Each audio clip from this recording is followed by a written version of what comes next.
दिल्ली में एक बार फिर कोरोना की रफ्तार तेज हो गई है। हर संस्था ने अपने अपने तरीके से काम किए हैं। साथ ही सरकार ने भी पुरजोर कोशिश की है कि कोरोना की रोकथाम की जाए। दिल्ली सरकार की बात करें, केंद्र सरकार की बात करें तो लगातार प्रयास जारी है। इतना ही नहीं, दिल्ली सुख गुरुद्वारा कमेटी ने भी पूर्ण रूप से कोरोना को मात देने के लिए जागरूकता अभियान भी किए, राशन बांटे और न जाने कितने ही कार्य किए। हमारे बीच हैं गुरुद्वारा सिख प्रबंधक कमेटी के सदस्य MPS चड्डा जी, जो पहले सीनियर वाइस प्रेसिडेंट रह चुके हैं। आइए बात करते हैं कि गुरुद्वारा प्रबंधक कमेटी अब जब कोरोना केस बढ़ रहे हैं तो क्या करना है, अब जो केस बढ़ रहे हैं उसके बारे में कुछ बताएं। दिल्ली में जो कोरोना के केस बढ़ रहे हैं उनको देखते हुए हमारी टीम पूरी अटेंटिव हो गई है। दिल्ली गुरुद्वारा प्रबंधक कमेटी के जो मेंबर हैं वो सारे एक्टिव हैं और हर मेंबर के साथ कम से कम 50-50 वर्कर लगे हुए हैं। हमारे एक मेंबर हैं शंटी जी जमुना पार्क के, जो सिर्फ डेड बॉडीज़ की सेवा करते हैं। वो जिसके जहाँ से भी खबर आए वहाँ से डेड बॉडी ले जाकर उसका संस्कार करते हैं और उन पेरेंट्स से जिनका वो रिलेटिव होता है उनसे कोई चार्जेस नहीं लेते। इसके अलावा दिल्ली कमेटी मास्क फ्री बांट रही है और इसके अलावा जो दवाइयाँ हैं इसको कंट्रोल करने के लिए उसके लिए हमारी अपनी केमिस्ट शॉप 2 खोल चुके हैं, तीसरी खुल रही है और हम दिल्ली के हर कॉर्नर में ये केमिस्ट शॉप खुलवाना चाहते हैं। कोरोना की जितनी दवाइयाँ हैं उनके अंदर भारी डिस्काउंट देकर हम सेल कर रहे हैं। ये एक बहुत अच्छा स्टेप है। जिस तरीके से दिल्ली में कोरोना के केस बढ़ रहे हैं, बड़ी हमारे गुरुद्वारों के अंदर पूरा प्रोपेगेंडा होता है कि आप मास्क लगाइए, 2 गज की दूरी रखिए। गुरुद्वारों के अंदर बाहर से कोई आती है संगत तो उसके ऊपर कंट्रोल किया जाता है। मुझे खुशी है कि दिल्ली के जितने ऐतिहासिक गुरुद्वारे हैं या दूसरे भी गुरुद्वारे हैं, जब वो इस किस्म की डिसिप्लिन मेंटेन करते हैं तो गवर्नमेंट भी उसको अप्रिशिएट करती है। आज तक जब से कोरोना शुरू हुआ है दिल्ली गुरुद्वारों के ऊपर बैन नहीं लगा। ये एक बहुत बड़ी हमारी देन है दिल्ली सरकार के साथ। उनके साथ हम कंधे से कंधा मिलाकर इस कोरोना की फाइट में जुटे हुए हैं और तब तक जुटे रहेंगे जब तक हम इस कोरोना बीमारी को विदा नहीं कर लेते। लंगर बंगला साहब में पहले भी लगातार चलता था। हमारा जो लंगर हॉल है वहाँ तकरीबन इस कोरोना काल से पहले ही तकरीबन 10,000 संगत जो है रोज़ लंगर छकती थी। 10,000 लंगर रोज़ छकता था। आज भी उसी रफ्तार से लंगर बन रहा है। रकाबगंज साहब में भी लंगर बनता है, गुरुद्वारा चांदनी चौक शीशगंज साहब में भी लंगर बनता है, गुरुद्वारा मोती बाग में भी लंगर बनता है, गुरुद्वारा नानकपुर में भी लंगर बनता है। लगातार सेवा हर इलाके से हो रही है। मैं दिल्ली की संगत का धन्यवाद करना चाहता हूँ कि वो रसद के लिए आटा, दाल, चावल, घी हर चीज़ हमें बांट रहे हैं, हमारे गुरुद्वारों में पहुँचा रहे हैं और कई लोग तो ट्रक के ट्रक भेज देते हैं और अपना नाम भी नहीं बताते ताकि हम लोग इस लंगर की सेवा करते रहें। और ये सर्विस जो हमारी आज से नहीं 550 साल से गुरु नानक देव जी ने चलाई थी।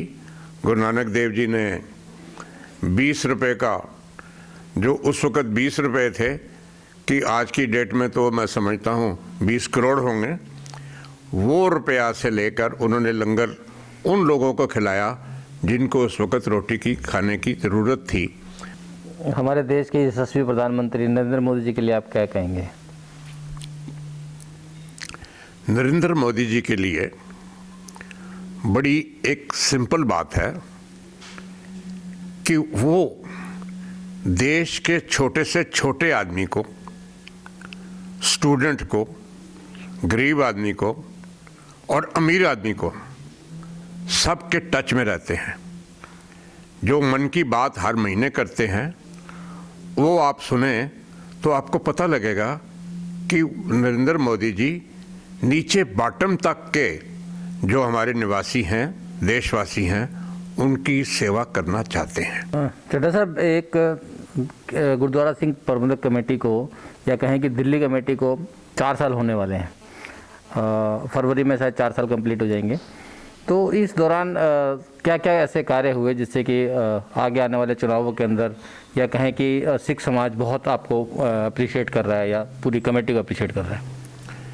सबसे जो बात है वो है एजुकेशन की। हमारे जितने गुरु हरकृष्ण पब्लिक स्कूल हैं उनमें अटेंडेंस कम हो रही है, जिसकी वजह से हमारे को फीस नहीं मिल रही। और ख़ास करके ये जो कोविड के दिन हैं, गरीब बच्चे या दूसरे लोग फीस नहीं दे रहे हैं।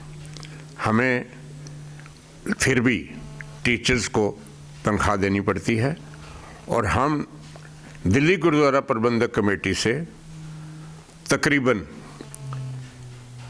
30 करोड़ रुपया स्कूलों को ट्रांसफ़र कर चुके हैं ताकि टीचर्स को टाइम से तनख्वाह मिल जाए।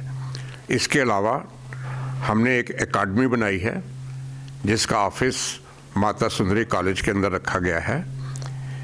हम चाहते हैं कि जो बच्चे अपने आप को होनहार समझते हैं और आईपीएस और आईएएस बनना चाहते हैं, वो जिस एकेडमी में भी एडमिशन लें, अगर वो खालसे हैं, अमृतधारी हैं, तो उनकी 85% फीस दिल्ली गुरुद्वारा प्रबंधक कमेटी देगी। साहब, सिख समाज के वोट बन रहे हैं, तो वो वोट किस तरह से बनते हैं, क्राइटेरिया क्या होता है, उसके बारे में कुछ बताएं। क्योंकि जो सरकार के होते हैं, भारत सरकार के, उनका क्राइटेरिया तो सबको पता ही है, आपके क्या होते हैं, किस तरह से होता है ये?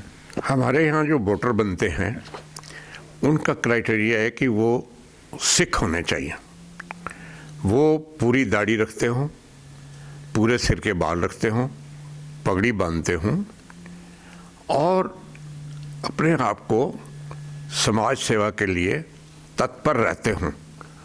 उन लोगों को हम वोट बनाते हैं ताकि वो बाद में दिल्ली से गुरुद्वारा प्रबंधक कमेटी में जाकर जो हमारे ऐतिहासिक गुरुद्वारे हैं, जो हमारे स्कूल हैं, इंस्टीट्यूशंस हैं, इंजीनियरिंग इंस्टीट्यूशंस हैं, 4 हमारे डिग्री कॉलेजेस हैं, उनकी सेवा कर सकें, उनके मैनेजमेंट को देखें ताकि उनकी जो है स्टैंडर्ड इंक्रीज कर सकें।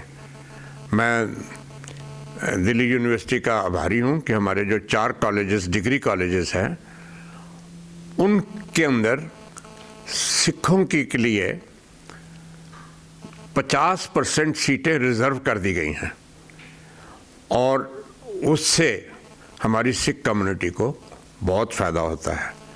तो इलेक्शंस इसलिए होते हैं ताकि हम हर एरिया से मेंबर चुन सकें, ताकि कोई एरिया ऐसा ना रहे जो पिछड़ा रह जाए।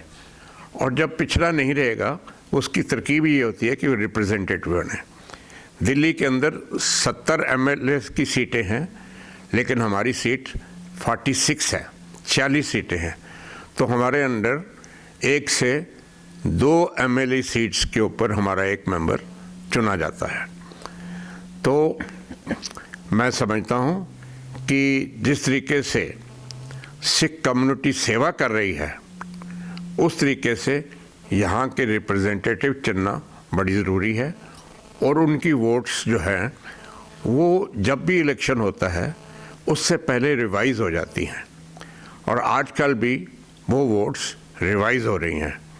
1 जनवरी को जो बच्चा 18 साल का हो जाएगा या इन दिनों में जो 18 साल का हो चुका है, उसकी वोटें स्पेशल तौर से ऊपर बन रही हैं। और हमारी जो वोटर लिस्ट है उसके अंदर कईयों की फ़ोटो नहीं है।